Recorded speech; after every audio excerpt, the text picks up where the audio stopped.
96.5 The Fox, Bismarck Mandan's classic rock station with free beer, hot wings every weekday morning. And every Thursday, we'd usually be joined in studio by Heather with McQuaid Distributing. But Heather is out. She was leaving town, so she's like, I can't come in today. So I picked the most suitable substitute for Heather that I could think of.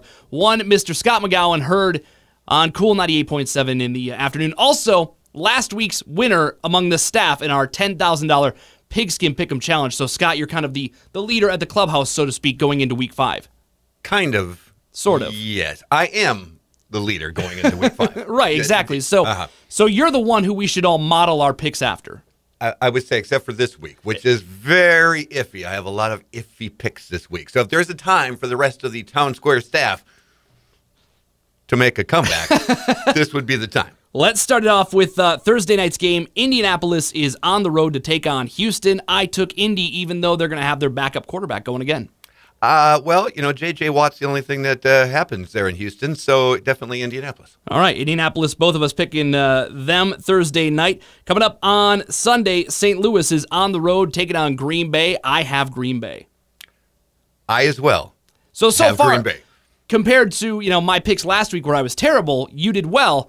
We're the same right now. I could have a good week, hopefully. You could, because I have a lot of other ones that are very iffy and questionable. The ones that we're doing now, Indianapolis and Houston, Green Bay, St. Louis. Fair. Okay. Here's one I know we'll have different, and Heather and I have this one different usually every week.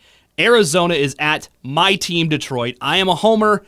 They are now 0-4, and odds are they'll be 0-5. That did not stop me from picking them at home over Arizona. As a Minnesota fan, I can tell you that those are picks that I'm going to get 8 wrong through the course of it. So I will pick Minnesota most of the time.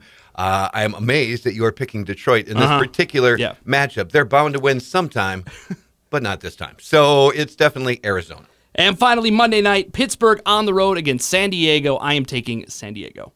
San Diego's got a real upside. Pittsburgh, of course, they have injuries. So I, too, San Diego. All right, who is your lock of the week? What team will win? No matter what, they are going to win hands down. The lock of the week, with Whedon at quarterback and the Gronk back and the Brady back from their bye week. They're rested. They're looking good. They're going to destroy the Dallas. I'm going to watch it. I'm going to like it. All right, so we've got Dallas winning. That is Dallas losing. I'm sorry. New England is your lock. My lock will be Atlanta over Washington at home in the Dirty South. Atlanta will beat Washington handily, which I know will upset a certain coworker of ours who is a very, very big bandwagon fan.